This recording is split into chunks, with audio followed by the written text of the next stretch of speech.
Hi guys, this is Himanshu Siwal Siwal classes में आप सभी का स्वागत। आज मैं बीएससी सेकंड सेमेस्टर के अंदर आने वाला एक टॉपिक मैट्रिसेस।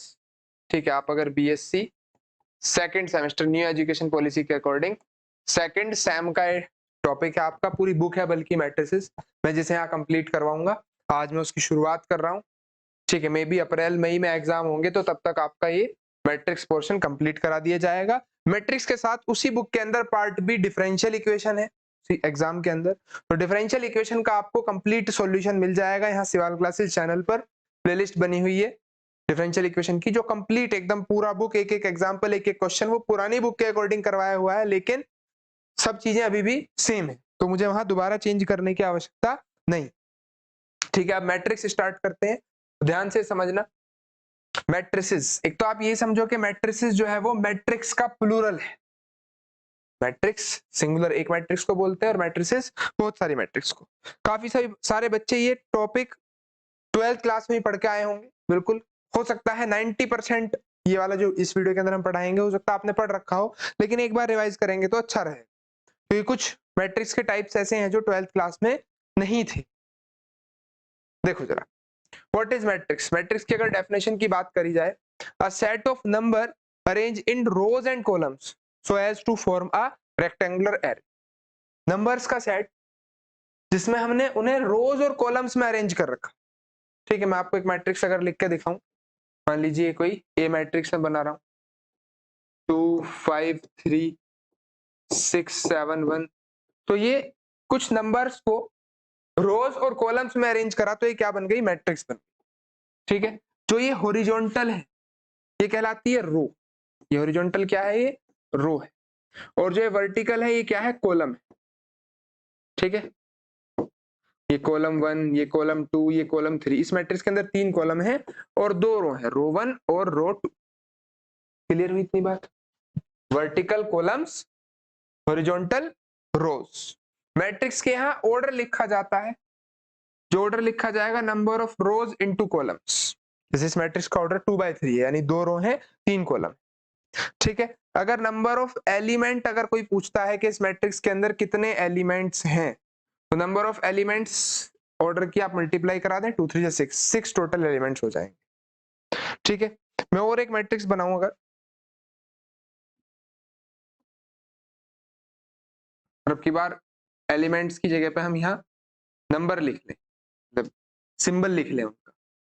तो ये स्मॉल ए से जो है मैट्रिक्स के एलिमेंट को रिप्रेजेंट किया जाता है। ठीक है, और इस स्मॉल ए के साथ मैं नीचे कुछ नंबर लिख रहा हूं। ये नंबर क्या है? ये मैट्रिक्स के अंदर जो एलिमेंट्स हैं उनकी पोजीशन को डिस्क्राइब कर रहे हैं। क्लियर हुई बात? जैसे कि ये तो हो गया पूरा एक एलिमेंट, ये क्या है? एक एलिमेंट। इस एलिमेंट की पोजीशन 1 2 लिखी हुई है, यानी ये पहली रो और दूसरी कॉलम पर आने वाला एलिमेंट है। पहली रो और दूसरी कॉलम पर आने वाला एलिमेंट है। ठीक है, ऑर्डर इसका हो गया, 3 रो है 3 कॉलम है, तो ऑर्डर हो गया A33। मतलब कि अगर किसी नंबर पे हाँ मान लो A12 लिखा है तो A1 रिप्रेजेंट करेगा रो, पहली रो और दूसरी कॉलम। ठीक है, ऐसे हम generally small a i j से रिप्रेजेंट करते हैं। I रिप्रेजेंट करता है रो और J रिप्रेजेंट करता है कॉलम। यहाँ एक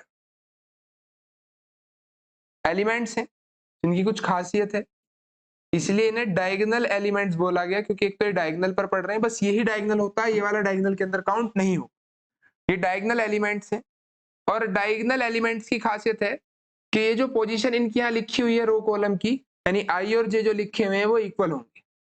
डायगोनल एलिमेंट्स के लिए आई और जे क्या होंगे? इक्वल होंगे।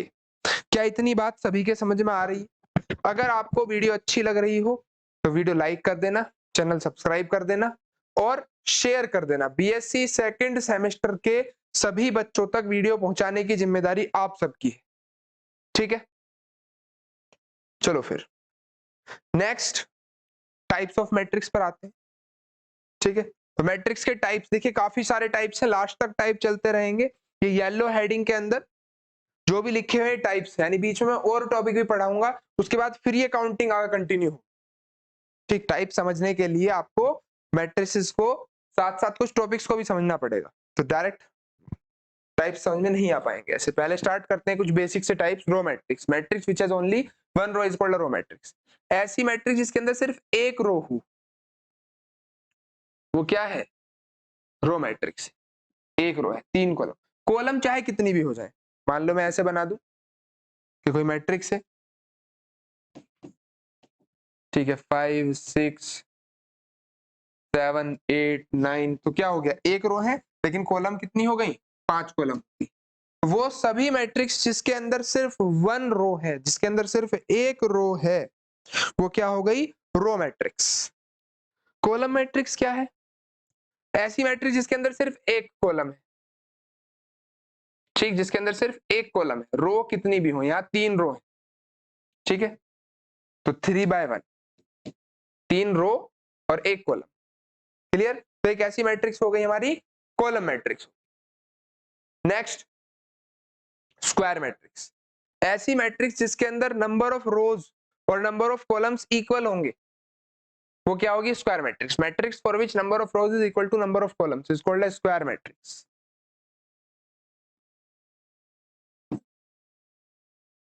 ठीक है, ऐसी मैट्रिक्स जिसके अंदर रोज और कॉलम इक्वल हो, 2 रो हैं और 2 ही कॉलम, ठीक है। ऐसे आप इसे 3 रो 3 कॉलम, 4 रो 4 कॉलम कैसे बना सकते हैं?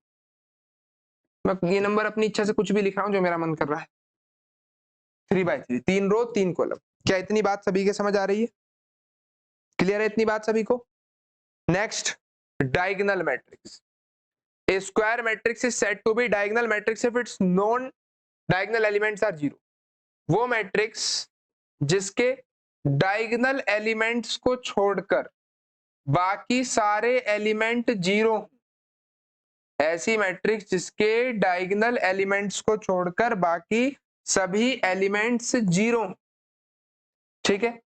मतलब क्या हुआ, एक बार दोबारा ध्यान से देखो, मैंने भी पीछे एक एग्जांपल समझाया। A11 A12 A13 A21 A22 A23 A31 32 A33। तो मैंने समझाया कि भाई ये डायगोनल एलिमेंट्स, अब इनके अलावा जो बच गए वो सब क्या हैं? Non diagonal elements. ये सब कैसे हैं? नॉन डायगोनल एलिमेंट्स हैं ये 6। ठीक है, मैं एक बार लिख दूं। डायगोनल एलिमेंट की क्या प्रॉपर्टी बताई थी? डायगोनल एलिमेंट्स के लिए आई और जे इक्वल है। एलिमेंट की जो पोजीशन को रिप्रेजेंट करने के लिए हम आई जे का सिंबल इस्तेमाल करते हैं, वहां आई और जे इक्वल है। और नॉन डायगोनल एलिमेंट्स के अंदर, नॉन डायगोनल एलिमेंट्स के अंदर आई और जे इक्वल नहीं, तो वो सभी एलिमेंट जिनके लिए आई और जे इक्वल नहीं है वो 0 हो जाए। नॉन डायगोनल एलिमेंट्स क्या हो जाए? 0। और जो डायगोनल एलिमेंट्स हैं वो नॉन 0, उनकी जगह पे कोई नंबर हो, तो ये मैट्रिक्स कैसी मैट्रिक्स बनती है? Diagonal matrix. ठीक, यानी डायगोनल मैट्रिक्स की मैं प्रॉपर्टी लिख सकता हूं कि ए आई जे कोई मैट्रिक्स है, ठीक है, सच दैट ऐसी मैट्रिक्स कि जो ए आई जे की वैल्यू है वो ए आई जे की वैल्यू 0 होगी अगर आई और जे इक्वल नहीं है, और कोई भी नंबर एक्स में लिख सकता हूं, कोई भी नंबर हो सकता है जब आई और जे इक्वल है। आई और जे इक्वल है तो यहाँ कोई भी नंबर रख लो जो इच्छा तुम्हारी, ठीक, मैंने वेरिएबल लिख दिया। और जब आई और जे इक्वल नहीं है तो बाकी सब एलिमेंट्स क्या हो गए? 0। ये डायगोनल एलिमेंट, डायगोनल मैट्रिक्स है। नेक्स्ट टाइप है स्केलर मैट्रिक्स। स्केलर मैट्रिक्स एक ऐसी मैट्रिक्स है जिसके डायगोनल एलिमेंट्स सेम होंगे। मान लो कोई भी नंबर लिखा है तो वो सेम रहेगा, बाकी सब 0। तो स्केलर मैट्रिक्स भी एक डायगोनल मैट्रिक्स है। मैं कहूंगा एक ऐसी डायगोनल मैट्रिक्स जिसके डायगोनल एलिमेंट्स क्या हो गए? सेम हो गए। यानी डायगोनल मैट्रिक्स है तो नॉन डायगोनल एलिमेंट्स तो 0 हो नहीं थे, यानी कि कंडीशन क्या आ गई कि जो ए आई जे की वैल्यू है, ठीक है, वो इस हिसाब से होगी कि 0 होगा अगर आई और जे इक्वल नहीं है, और कोई भी नंबर हो सकता है जब आई और जे इक्वल है, लेकिन वो कोई भी नंबर कांस्टेंट होगा, यानी कि सभी एलिमेंट्स सेम रहेंगे डायगोनल। ये डायगोनल एलिमेंट्स स्केलर मैट्रिक्स की डेफिनेशन। नेक्स्ट टाइप है आइडेंटिटी मैट्रिक्स या यूनिट मैट्रिक्स भी हम इसे बोलते हैं। तो आइडेंटिटी मैट्रिक्स को आई से रिप्रेजेंट करते हैं, ठीक है। अब इसके अंदर जो डायगोनल एलिमेंट्स है वो कंडीशन है 1 1 ही हो, बाकी एलिमेंट 0।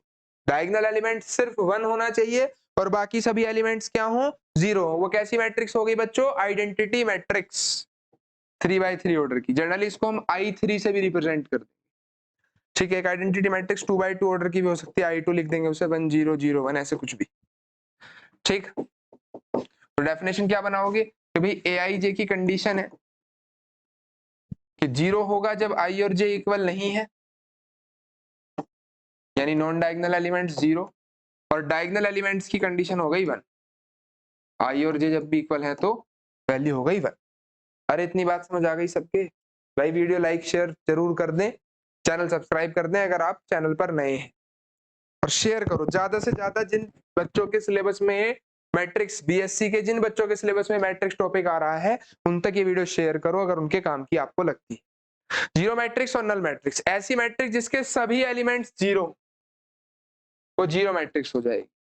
ऐसी मैट्रिक्स जिसके सभी एलिमेंट 0 है वो जीरो मैट्रिक्स। सिंपल सी डेफिनेशन। नेक्स्ट है upper triangular matrix. Square matrix A equals to Aij is called an upper triangular matrix if Aij equals to 0 whenever I greater than J।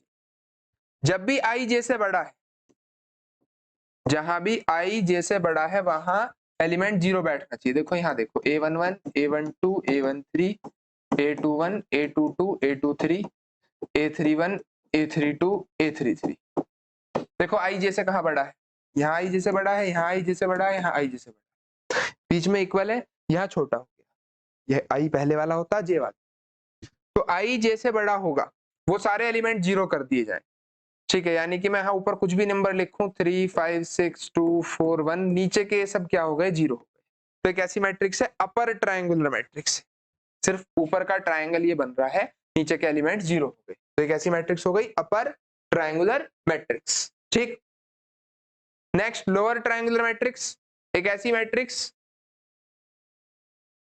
ठीक है, जहां पर Aij 0 होगा जब I smaller than J। I smaller than J किस elements के लिए होता है, तो ये तो इक्वल हो गए सब, I इक्वल्स टू J। यहाँ I ग्रेटर देन J हो गया, ये I स्मॉलर देन J वाली कंडीशन, ठीक है। पीछे बताया था, ये रहा A12 I J से छोटा है, A13 A23, ये तीन एलिमेंट है जहां I J से छोटा है, तो तीनों एलिमेंट 0 हो गए। एक ऐसी मैट्रिक्स है lower triangular matrix. Clear? Lower triangular matrix. क्या इतनी बात सभी के क्लियर है?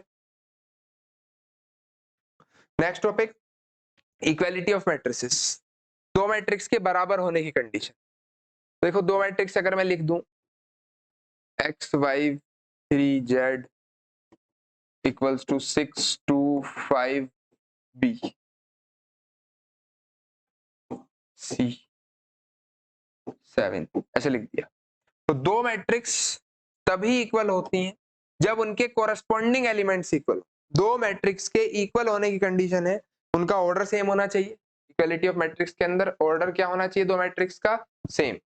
तो दो मैट्रिक्स तभी इक्वल होंगी पहले तो उनका ऑर्डर सेम होगा। ऑर्डर सेम होने के बाद भी जो उनके कोरस्पॉन्डिंग एलिमेंट्स हैं, जो उनके कोरस्पॉन्डिंग A11 वाला ये A11 वाला ये आपस में इक्वल होने चाहिए। इसका ये A12 इसका A12 ये इक्वल होना चाहिए, C3 के इक्वल, Z7 के इक्वल। तो दो मैट्रिक्स की इक्वालिटी की कंडीशन है कि उनके जो कोरस्पॉन्डिंग एलिमेंट्स हैं वो इक्वल होने चाहिए, तभी दो मैट्रिक्स इक्वल होगी। एडिशन ऑफ मैट्रिसेस, अगर दो मैट्रिक्स के एडिशन की बात करी जाए तो दो मैट्रिक्स का जुड़ने की भी कंडीशन सेम है। ये दो मैट्रिक्स तभी जुड़ सकती हैं जब ऑर्डर सेम, ठीक है, वरना मैट्रिक्स ऐड होना पॉसिबल नहीं है। तो दो मैट्रिक्स जिनका ऑर्डर सेम है, मान लो दो मैट्रिक्स मैंने लिख दी इनका ऑर्डर सेम है और मैंने ऐड करता हूं, तो एडिशन या सब्ट्रैक्शन भी अगर पूछता है तो भी सिर्फ कोरस्पॉन्डिंग एलिमेंट जुड़ने हैं और कुछ नहीं। एडिशन बहुत इजी है, सिर्फ कोरस्पॉन्डिंग एलिमेंट जोड़ दे, 3 + 3 6, 5 + 3 5 + 7 12, 7 + 3 10, 7 + 2 9, ये हो गया एडिशन। सेम अगर मेरे से कोई कहता जी सब्ट्रैक्शन करो तो मैं सेम सब्ट्रैक्शन भी कर देता। मान लो कोई कहेगा कि भाई A - B निकालो, तो भाई ए में से बी घटा तो 0, 5 माइनस 7 कितना बचता -2, 7 माइनस 3 कितना बचता 4, 7 माइनस 2 कितना बचता 5। तो ए प्लस बी, ए माइनस बी हम इजीली निकाल सकते हैं, सिर्फ करना क्या है, कोरेस्पॉन्डिंग एलिमेंट जोड़ दो। ठीक है, multiplication of matrix bye scalar, ये भी आसान सी चीज। मान लो ये मैट्रिक्स है, कोई कहता है कि भाई 2a निकालो, 2 कोई नंबर है, कहता है इस मैट्रिक्स में किसी नंबर की मल्टीप्लाई करो, multiplication of a matrix bye scalar, ये स्केलर 2 है, ये ए मैट्रिक्स है, तो स्केलर की मैट्रिक्स में मल्टीप्लाई कैसे करते हैं, सिर्फ इस नंबर की यहां मल्टीप्लाई हो गई 6, 10, 14, 14, बस काम खत्म।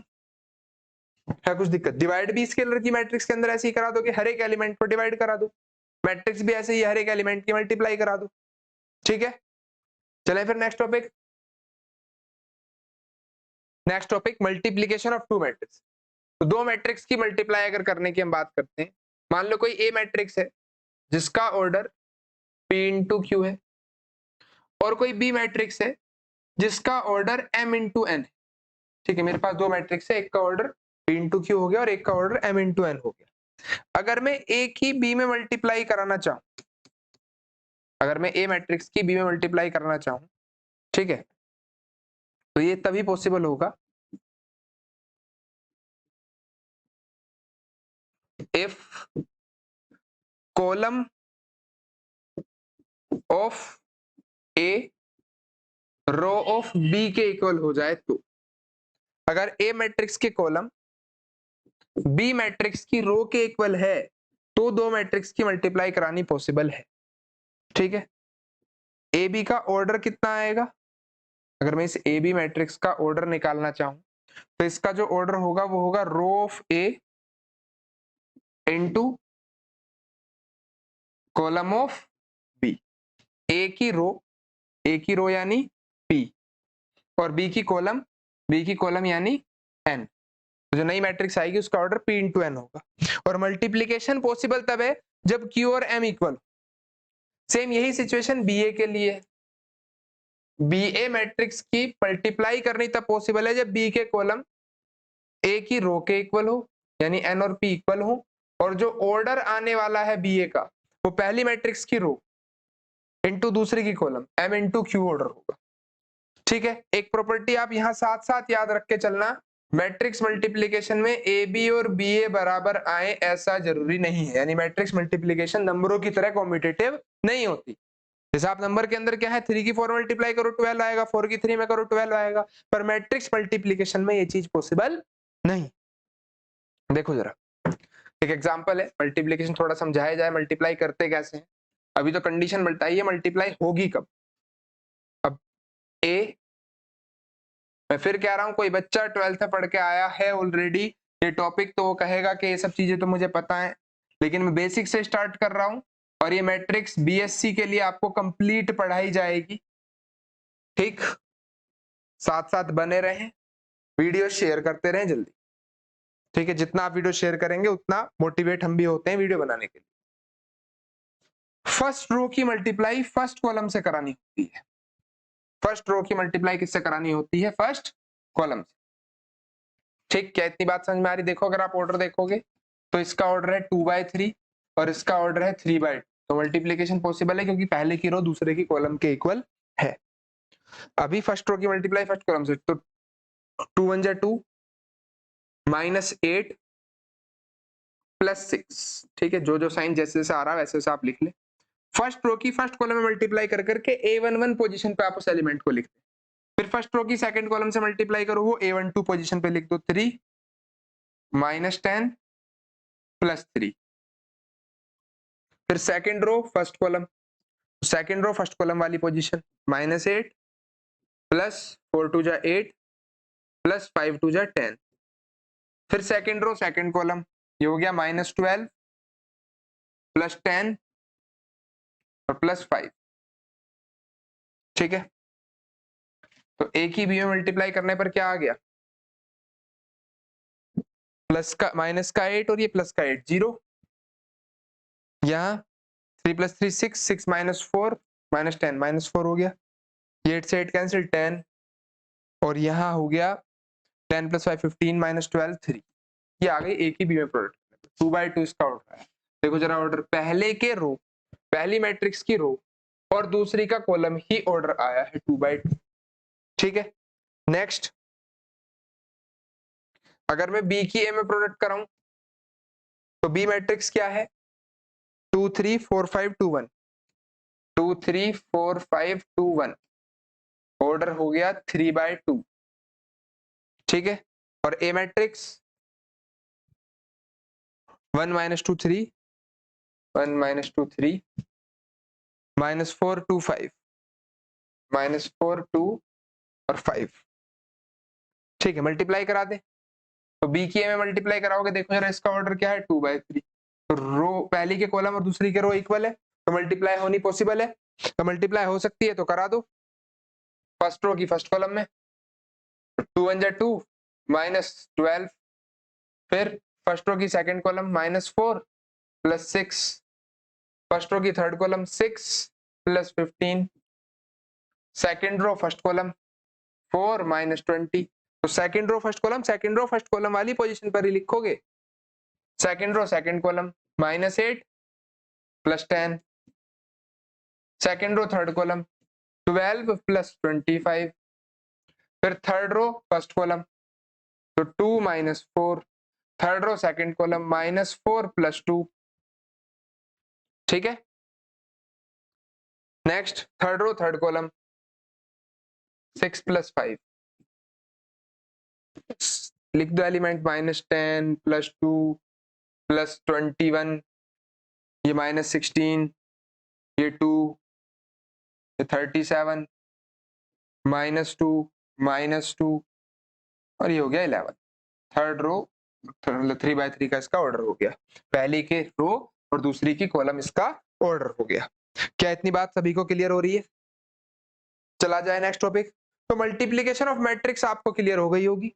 ठीक है, अगर आपको इसमें थोड़ा डाउट है, देखो जो 12th में प्रैक्टिस करके आए कोई प्रॉब्लम नहीं, लेकिन जिन्होंने 12th में थोड़ी प्रैक्टिस कम करी है, 2 4 5 7 क्वेश्चन आप प्रैक्टिस एक बार मल्टीप्लीकेशन के कर लोगे, सारी समस्या दूर हो जाएगी। ठीक, पीरियोडिक मोशन की बात, सॉरी पीरियोडिक मैट्रिक्स की बात करते हैं। तो ऐसी मैट्रिक्स जहां किसी मैट्रिक्स की पावर k+1 उसी मैट्रिक्स के इक्वल हो जाती है, किसी मैट्रिक्स की पावर k+1 उसी मैट्रिक्स के इक्वल हो जाती है, तो वो कहलाती है पीरियोडिक मैट्रिक्स। जहां k की जो लीस्ट वैल्यू है, ठीक है, लीस्ट वैल्यू सबसे छोटी पॉजिटिव इंटीजर जो आएगा k की जगह पे, वो कहलाएगा उसका पीरियड। ठीक, मान के चलो a की क्यूब a के इक्वल हो गई, a की क्यूब मतलब a की पावर 2+1, तो इसका मतलब इस मैट्रिक्स का पीरियड 2 है। अगर मैं इस मैट्रिक्स की इस मैट्रिक्स में मल्टीप्लाई कराऊं तो 2 बार मल्टीप्लाई कराने के बाद वापस से यही मैट्रिक्स आ जाएगी, तो ये एक पीरियोडिक मैट्रिक्स हो गई। कैसी मैट्रिक्स हो गई बच्चों? Periodic matrix. Next, idempotent matrix. Idempotent matrix कैसी मैट्रिक्स होती है? A matrix such that a² = a is called idempotent matrix. एक मैट्रिक्स, ऐसी मैट्रिक्स जहां a² a के इक्वल है, जहां a² a के इक्वल है, वो मैट्रिक्स आइडेम्पोटेंट मैट्रिक्स कहलाएगी। जैसे कि एक एग्जांपल यहां लिखा हुआ है, अब कुछ बच्चों को अगर ना पता हो तो a² का मतलब ये नहीं आप हर एक एलिमेंट का स्क्वायर करा दोगे। a² का मतलब है ए मैट्रिक्स में ही ए मैट्रिक्स की दोबारा से मल्टीप्लाई करानी है, ए मैट्रिक्स की ए मैट्रिक्स में ही मल्टीप्लाई करानी।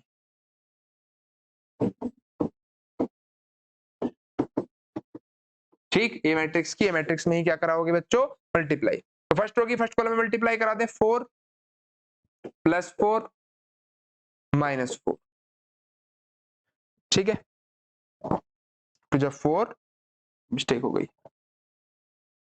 -2 + 2 हो गया और -4। नेक्स्ट यहां मल्टीप्लाई कराओ तो फर्स्ट रो की फर्स्ट कॉलम से होगी, फर्स्ट रो की सेकंड कॉलम से करा दे तो -8, नहीं मिस्टेक हो गई, फर्स्ट रो की सेकंड कॉलम से तो कितना हो गया? -4 और -6 + 8। ठीक है, थोड़ी सी स्पेस कम है, मैं आगे इधर लिखूं, यहाँ लिख दो मल्टीप्लाई, इसकी मल्टीप्लाई यहाँ आने पे 4 माइनस प्लस 4 और माइनस 4, उसके बाद इसकी मल्टीप्लाई जब यहाँ हुई तो माइनस का 4 माइनस का 6 प्लस का 8।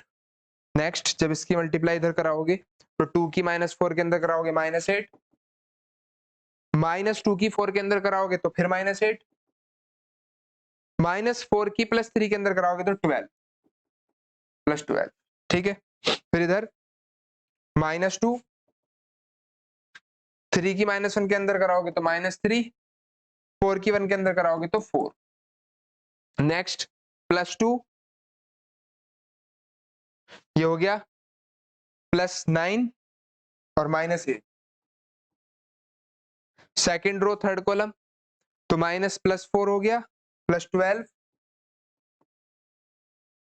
और ये हो गया minus 12। Next third row first column तो ये 2 माइनस प्लस 2 और ये हो गया माइनस 3। नेक्स्ट मल्टीप्लाई माइनस 2, ये हो गया minus 6 plus 6। Next minus 4 minus 8 और ये प्लस 9। ठीक है, चेक करते हैं जरा क्या आएगा, इधर लिख दें। तो 4 से 4 कैंसिल, ये 4 बच गया, मिस्टेक हो गई थी, 2 बच गया ये। ठीक है, नेक्स्ट 6 प्लस ये हो गया माइनस 10 और ये माइनस 2 बच गया। फिर नेक्स्ट माइनस 16 प्लस 12 माइनस 4, ये हो गया माइनस 1। 9 to 11, 11 माइनस 8 करोगे तो कितना हो जाएगा 3। 12 से 12 कैंसिल, 4 बच गया। 4 माइनस 3 1, 6 से 6 कैंसिल माइनस 2 और ये हो गया माइनस 3। ये आ गई वैल्यू। ठीक है, तो वैल्यू किसकी आ गई हमारे पास, ए स्क्वायर वापस से ही ए आ गया। तो एक ऐसी मैट्रिक्स है आइडेम्पोटेंट मैट्रिक्स। ठीक है, मल्टीप्लाई आप सभी को आ गई होगी, मैंने मल्टीप्लाई की थोड़ी प्रैक्टिस भी हो जाए और बच्चों को ये पता चल जाए ए स्क्वायर निकालना कैसे, तो मैंने इसलिए क्वेश्चन करा दिया। ठीक है, पता चल गया ए स्क्वायर कैसे निकलेगा। अब एक नोट पॉइंट है, बहुत इंपॉर्टेंट पॉइंट है, और idempotent matrix is a special case of periodic matrix. Idempotent matrix क्या है, पीरियोडिक मैट्रिक्स का स्पेशल केस। पीरियोडिक मैट्रिक्स क्या कहती थी कि ए की पावर k प्लस 1 ए के इक्वल होगा तो पीरियोडिक होगी। अगर ए स्क्वायर ए के इक्वल हो गया, इसका मतलब ए की पावर 1 प्लस 1 ए के इक्वल हो गई, यानी ये भी तो क्या फॉलो कर रहा है, पीरियोडिक मैट्रिक्स की कंडीशन फॉलो कर रहा है। ऐसी मैट्रिक्स जिसका पीरियड 1 है, यानी मैं कह सकता हूं ऐसी पीरियोडिक मैट्रिक्स जिसका पीरियड 1 है वो एक आइडेम्पोटेंट मैट्रिक्स बन जाती है। क्या बन जाती है बच्चों, आइडेम्पोटेंट मैट्रिक्स बन जाती है। चलो फिर आगे चलते हैं। इनवॉल्यूटरी मैट्रिक्स, इनवॉल्यूटरी मैट्रिक्स क्या है, एक मैट्रिक्स इनवॉल्यूटरी तब कहलाएगी अगर उसका स्क्वायर आइडेंटिटी मैट्रिक्स के इक्वल हो गया। अगर किसी मैट्रिक्स का स्क्वायर आइडेंटिटी मैट्रिक्स के इक्वल हो जाता है तो कैसी मैट्रिक्स हो जाएगी प्यारे बच्चों, इनवॉल्यूटरी मैट्रिक्स। ये ए मैट्रिक्स लिखी हुई है एग्जांपल के तौर पर, आप इसका स्क्वायर निकाल के खुद से चेक कर लें कि आइडेंटिटी मैट्रिक्स आ रही है या नहीं आ रही। आइडेंटिटी मैट्रिक्स तो पता होगी, डायगोनल पर 1 1 1, बाकी सभी एलिमेंट 0। ठीक, next nilpotent matrix. Nilpotent matrix क्या है, एक ऐसी मैट्रिक्स जिसकी कोई के पावर 0 हो जाए, ए स्क्वायर ए क्यूब ए की पावर 4, कोई भी के पावर 0 हो जाती है और के अगर लीस्ट पॉजिटिव इंटीजर ले लिया जाए तो उस के को हम बोलते हैं इंडेक्स। क्या कहलाता है वो निलपोटेंट मैट्रिक्स का, इंडेक्स। तो मैट्रिक्स आप इसका स्क्वायर निकालना, हो सकता है 0 आ जाए, क्यूब निकालना, 4 पावर निकालना, जहां भी 0 आ जाएगा वो पावर उसका इंडेक्स कहलाएगी। एक बार आप चेक कर लेना, शायद इसका ए स्क्वायर ही 0 आएगा, तो वो एक हमारे पास निलपोटेंट मैट्रिक्स हो जाएगी जिसका इंडेक्स 2 होगा। नेक्स्ट टॉपिक है डिटरमिनेंट ऑफ अ मैट्रिक्स। तो डिटरमिनेंट क्या होता है, किसी भी स्क्वायर मैट्रिक्स से एसोसिएटेड एक नंबर, उसको हम क्या बोलते हैं, डिटरमिनेंट ऑफ मैट्रिक्स। तो हमेशा डिटरमिनेंट स्क्वायर मैट्रिक्स का ही निकलता है। किसी भी स्क्वायर मैट्रिक्स के साथ जुड़ा हुआ एक नंबर, एसोसिएटेड एक नंबर क्या कहलाएगा, डिटरमिनेंट कहलाएगा। डिटरमिनेंट का सिंबल डिटरमिनेंट ए या डेल्टा ए ऐसे लिख सकते हो आप, खाली डेल्टा भी लिख सकते हो डिटरमिनेंट, या हम DET ए भी लिख देते हैं। डिटरमिनेंट ए के सब सिंबल है। कैसे डिटरमिनेंट निकालते हैं? तो अगर ए मैट्रिक्स का मैं डिटरमिनेंट फाइंड कर रहा हूं तो यहां पर मल्टीप्लाई कराओ 6, बीच में माइनस का साइन, इधर मल्टीप्लाई करा दो तो 20, तो डिटरमिनेंट निकल जाएगा -40। क्लियर? किसी भी 2x2 मैट्रिक्स का डिटरमिनेंट तो आसानी से निकाल सकते हो। 3x3 का कैसे निकालना है?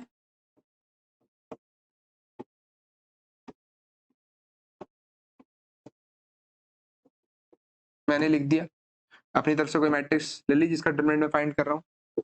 तो उसके लिए तरीका है, फर्स्ट रो आप ले ले, किसी भी रो या किसी भी कॉलम के अलोंग निकाला जा सकता है आंसर। मैं फिलहाल फर्स्ट रो ढक देता हूं। ठीक है, बाकी अभी शुरुआत में ऐसे ही बताया जाता है, जब आप प्रैक्टिस करोगे तो बिना कुछ ढके ऐसे ही आप सोल्व कर दोगे। ये फर्स्ट रो ढक ली, फिर फर्स्ट कॉलम ढका तो कॉमन क्या आया? अगर हम फर्स्ट कॉलम ले लें तो कॉमन क्या आया? 1 आया, तो 1 लिख लिया। बची मैट्रिक्स 2x2 की बच गई और 2x2 के तरीके से सॉल्व कर।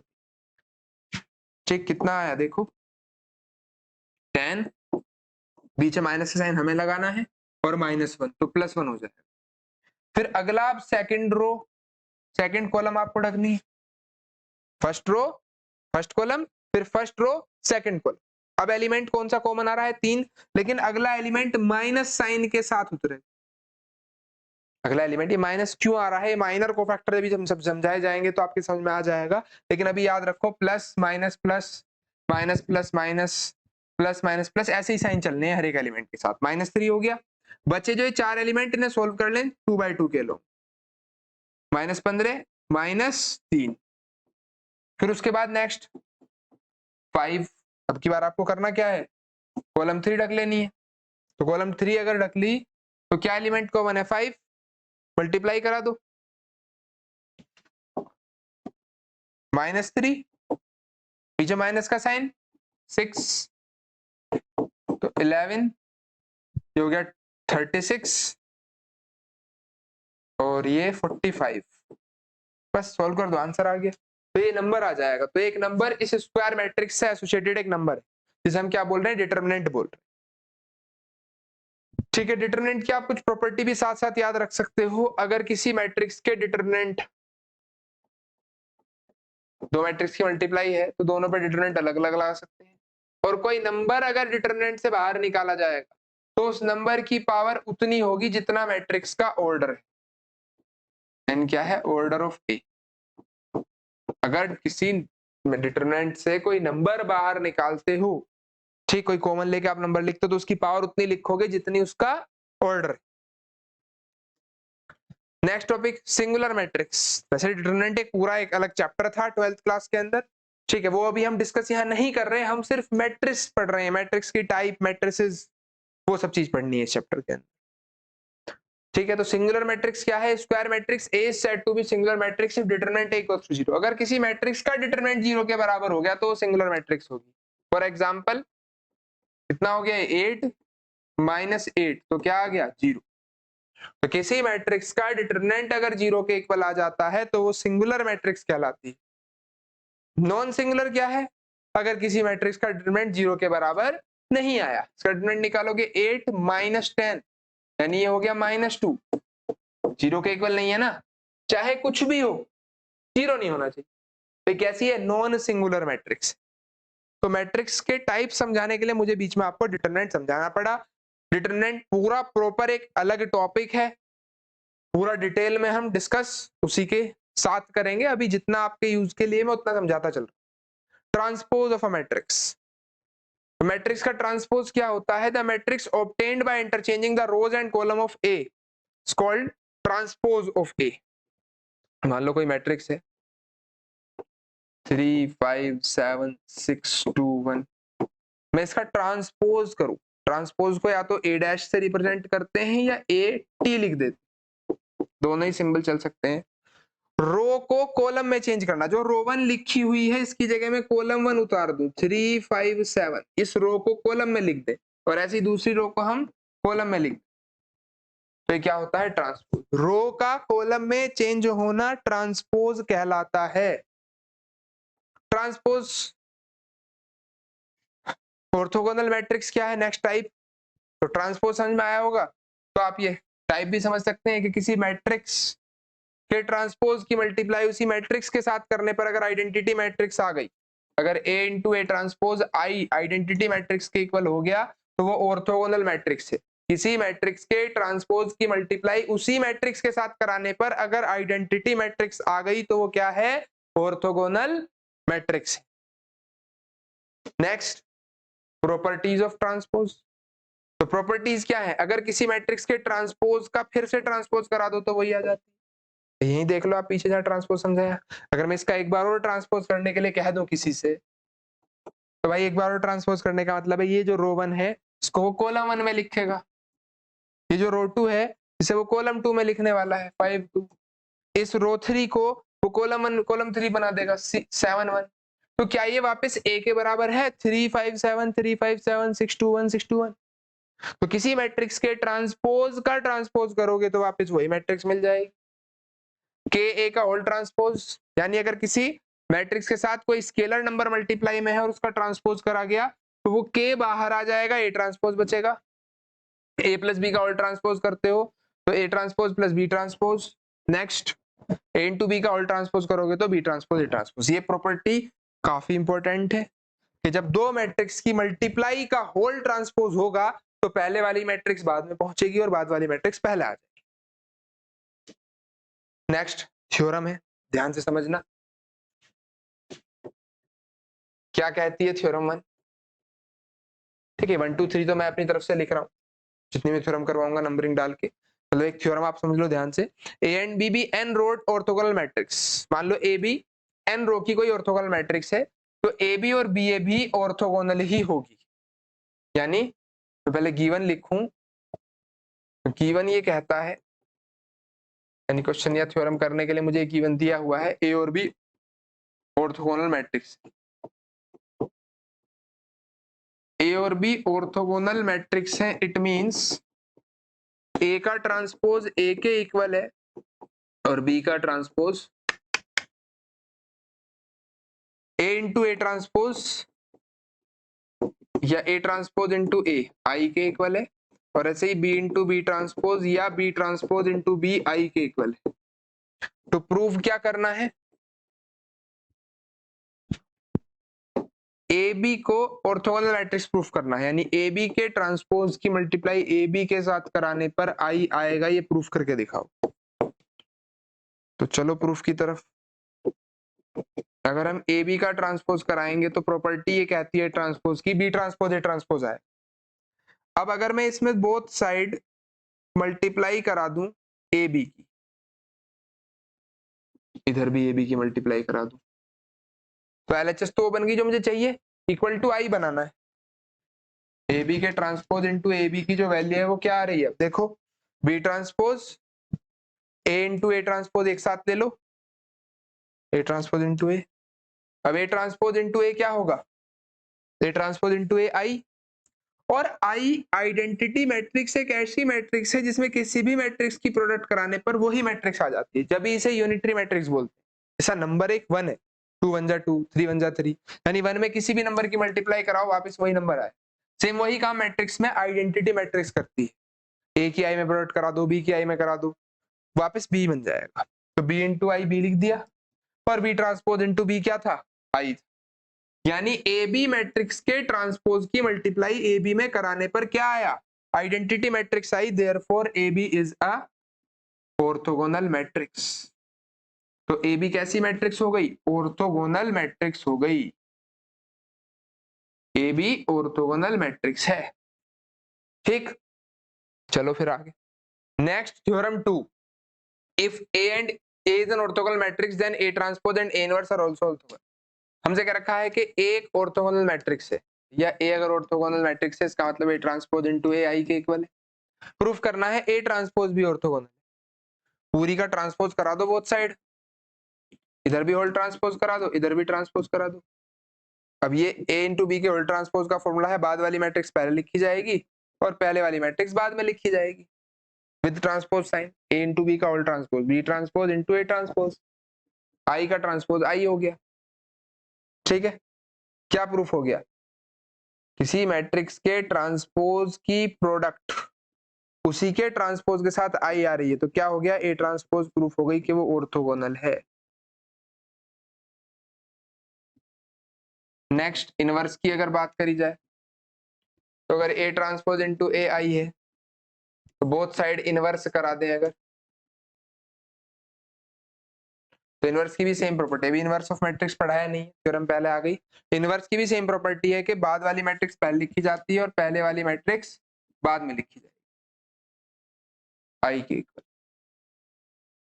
ठीक, ट्रांसपोज हम बाहर ले जा सकते हैं, इनवर्स और ट्रांसपोज की प्रॉपर्टी आपस में, ए ट्रांसपोज का इनवर्स ए इनवर्स के ट्रांसपोज के इक्वल। तो ए इनवर्स के ट्रांसपोज की मल्टीप्लाई ए इनवर्स के साथ करने पर आई आ गया, तो ए इनवर्स कैसी मैट्रिक्स हो गई, ऑर्थोगोनल मैट्रिक्स प्रूफ हो गई। ए इनवर्स कैसी मैट्रिक्स हो गई बच्चों, ऑर्थोगोनल मैट्रिक्स। नेक्स्ट एक एग्जांपल है, determine the value of alpha beta when एक मैट्रिक्स लिखिए इज ऑर्थोगोनल। अगर ये मैट्रिक्स ऑर्थोगोनल है तो अल्फा बीटा की वैल्यू निकालो, अल्फा बीटा गामा की।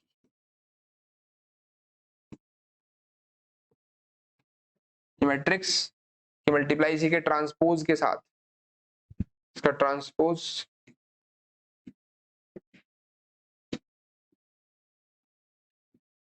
आई के इक्वल 1 0 0 0 1 0 0 0 1। ठीक है, तो इस मैट्रिक्स के ट्रांसपोज की मल्टीप्लाई इसी के साथ आई के इक्वल रख देते हैं, क्या बन जाएगा 0 4 beta square plus gamma square, ये 0 plus 2 beta square minus gamma square, 0 minus 2 beta square plus gamma square,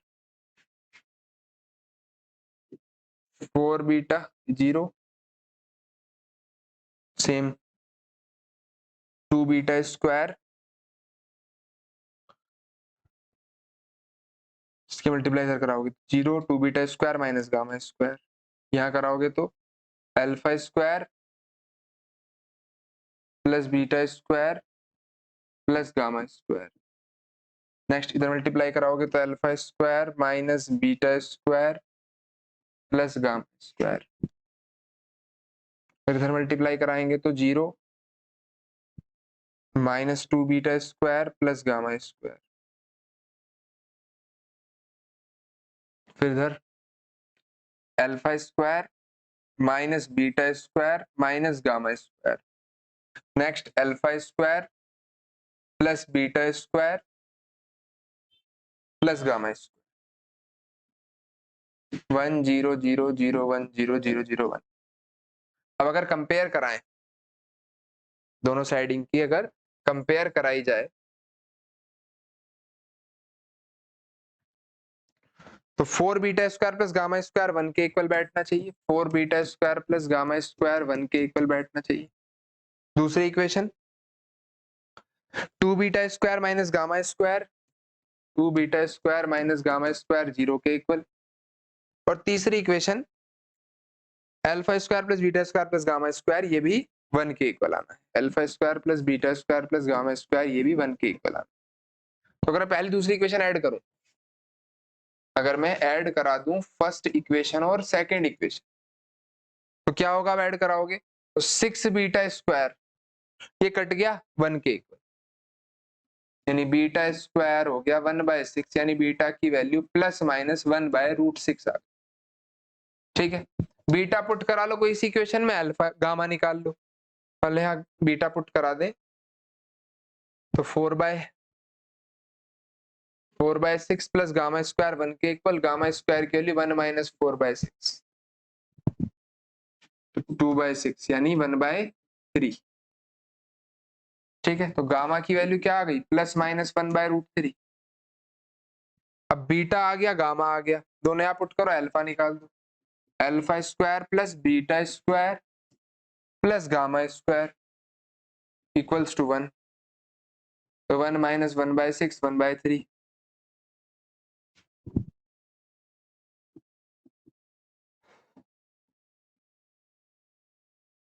3/6 यानी 1/2, गामा की वैल्यू 1/2, गामा स्क्वायर की वैल्यू, तो गामा की वैल्यू प्लस माइनस 1/√2। तो अल्फा बीटा गामा तीनों चीजें हमारे पास फाइंड हो गई। Clear? Next question, show that the matrix cos theta sin theta minus sin theta cos theta is orthogonal. अब इस मैट्रिक्स को ऑर्थोगोनल प्रूफ करना है, तो ये मैट्रिक्स लो, साथ में इसका ट्रांसपोज लो,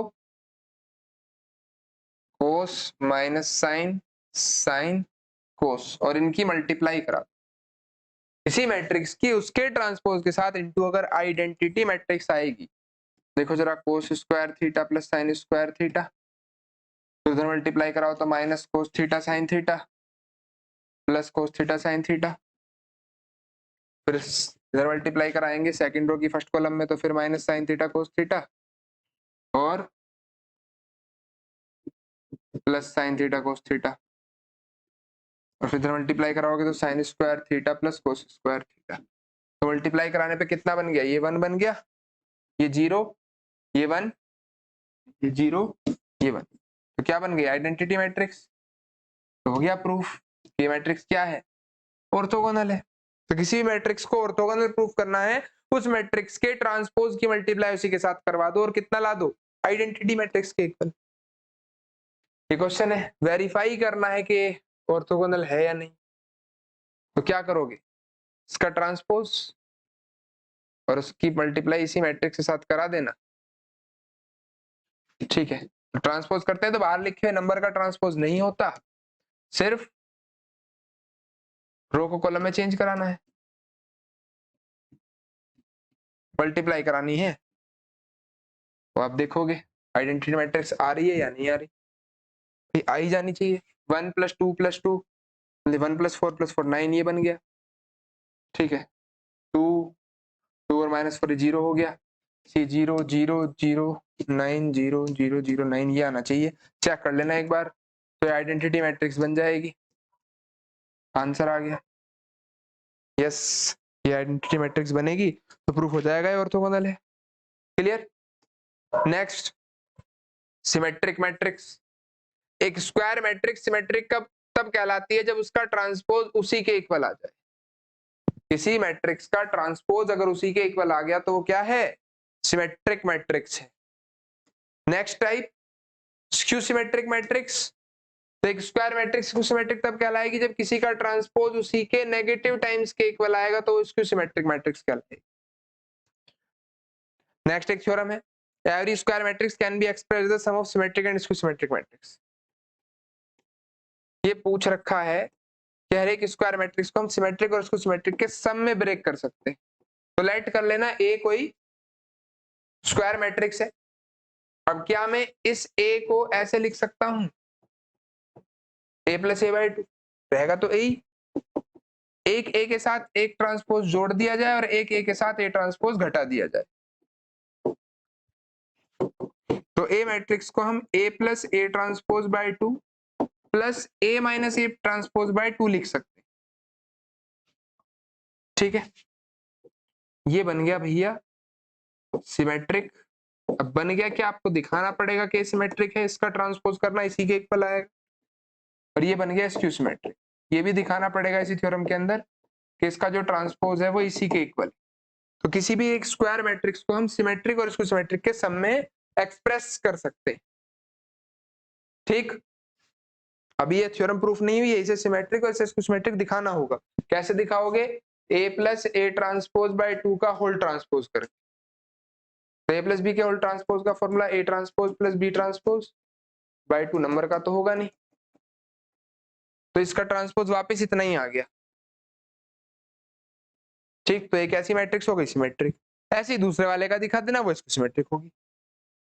ठीक, अगले थ्योरम पर आ जाओ, अच्छी थ्योरम है, diagonal elements of every skew symmetric matrix is always 0। हर एक स्क्यू सिमेट्रिक मैट्रिक्स का डायगोनल एलिमेंट 0 होता है, प्रूफ करना है। लेट कर लो ए aij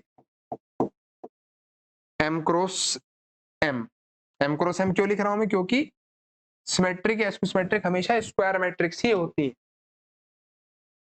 ठीक है, aij m × m b यानी स्क्यू सिमेट्रिक मैट्रिक्स, के कोई स्क्यू सिमेट्रिक मैट्रिक्स।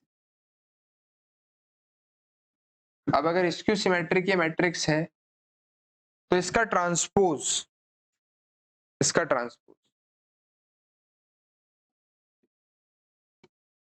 इसी के नेगेटिव टाइम्स के इक्वल होना चाहिए। अब ट्रांसपोज करने का मतलब है रो और कॉलम चेंज करना। रो और कॉलम चेंज होगी तो ए जे आई और एम एम में भी चेंज कराओगे तो कुछ फर्क नहीं पड़ने का। पर इधर ले आओ, इधर आके प्लस का हो गया, ये प्रूफ हो गया कि भाई A I J M cross M plus A J I M cross M की जो सम है वो 0 होगा। अब डायगोनल एलिमेंट्स की क्या खासियत है? अगर बात डायगोनल एलिमेंट्स की चल रही है तो डायगोनल एलिमेंट्स की प्रॉपर्टी है कि डायगोनल एलिमेंट्स के आई और जे इक्वल होते हैं। क्या प्रॉपर्टी डायगोनल एलिमेंट्स की? उसके आई और जे इक्वल होते हैं। अब अगर आई और जे इक्वल रखे जाए तो ये A I I M cross M plus यहां भी A I I M cross M, इसका मतलब twice of A I I M cross M 0 हो गया। अब ये 2 तो डिवाइड में चला जाएगा और कंपेयर कराया जाए तो ए आई आई 0 आ गया। यानी ऐसे एलिमेंट जहां आई और जे इक्वल है उनकी वैल्यू 0 होगी। और आई और जे इक्वल किसके होते हैं? डायगोनल एलिमेंट्स के। तो इसको सिमेट्रिक मैट्रिक्स कैसी भी हो पर उसके डायगोनल एलिमेंट्स 0 हो। और अगर इस वाली बात पे आप गौर फरमाओ तो ये वाली बात ये कहती है कि इसको सिमेट्रिक मैट्रिक्स में जब भी जे आई और आई जे चेंज होंगे तो माइनस साइन का फर्क होगा। मतलब यहाँ 2 तो यहाँ -2, यहाँ 3 तो यहाँ -3, यहाँ 5 तो यहाँ -5। हमेशा डायगोनल के आमने सामने वाले एलिमेंट जैसे A21 ये A12 तो 21 और 12 चेंज हुआ तो ये माइनस का ही फर्क होगा, बस एलिमेंट सेम रहेंगे इसको सिमेट्रिक मैट्रिक्स। ठीक, नेक्स्ट एक क्वेश्चन है, एक एग्जांपल है।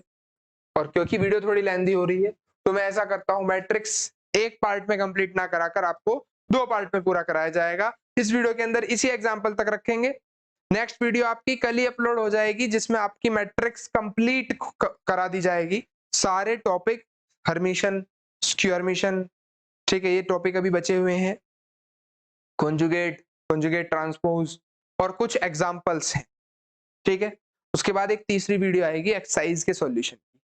अगर एक पार्ट में कंप्लीट होगा तो एक पार्ट में और 2 पार्ट में कंप्लीट होगा तो पूरा एक्सरसाइज का सॉल्यूशन आपको मिल जाएगा। तो चैनल पर बने रहें, वीडियोस शेयर करते रहें, लाइक कर दें जरूर। ठीक है, ज्यादा से ज्यादा बीएससी तक के बच्चों तक ये वीडियो पहुंचानी है।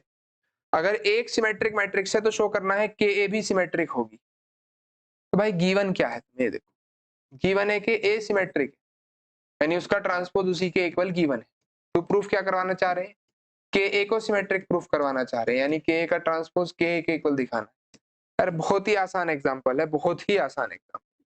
क्या करोगे? एलएचएस लो, के ए का होल ट्रांसपोज, नंबर का तो ट्रांसपोज होता नहीं, के ए के होल ट्रांसपोज को मैं के इंटू ए ट्रांसपोज लिख दूंगा और ए ट्रांसपोज की वैल्यू ए के बराबर है तो आरएचएस। तो ये काफी इजी एग्जांपल था। अभी और एग्जांपल अगले पार्ट के अंदर कराए जाएंगे, तब तक आप इसे अच्छे से देख लें, समझ लें और चैनल पर साथ साथ बने रहें। वीडियो देखने के लिए धन्यवाद।